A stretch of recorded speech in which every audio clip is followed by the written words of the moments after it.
જો તમે એકવાર આ પાવભાજી ખાઈ જાય ને તો જલસો પડી જવાનો છે. પૂરો વિડીયો જોજો તો મજા આવી જશે. સૌથી પહેલા એક કુકરની અંદર આપણે બધા શાકભાજીને બાફી લેશું. પછી એક મિક્સચરની અંદર આપણે ડુંગળીની ગ્રેવી બનાવી લેશું. પછી મિક્સચરની અંદર ટમેટાની ગ્રેવી આવી રીતના બનાવી લેશું. પછી તેને એક સાયલાની અંદર કાઢીશું.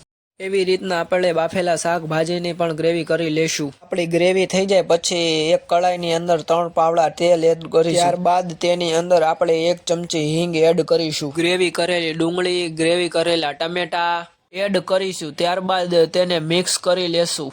ગ્રેવીને 2-3 મિનિટ સળવા દઈશું. ત્યારબાદ તેની અંદર સ્વાદ અનુસાર મીઠું, 1 ચમચી હળદર, 1 ચમચી જીરું એડ કરીને સરખી રીતે મિક્સ કરી લેશું. ગ્રેવીને 2-3 મિનિટ પાકવા દઈશું. લીલો મસાલો, 2 ચમચી લાલ મરચું પાવડર, મેગી મસાલો, પાવભાજી મસાલો એડ કરીને તેને સરખી રીતે મિક્સ કરી લેશું.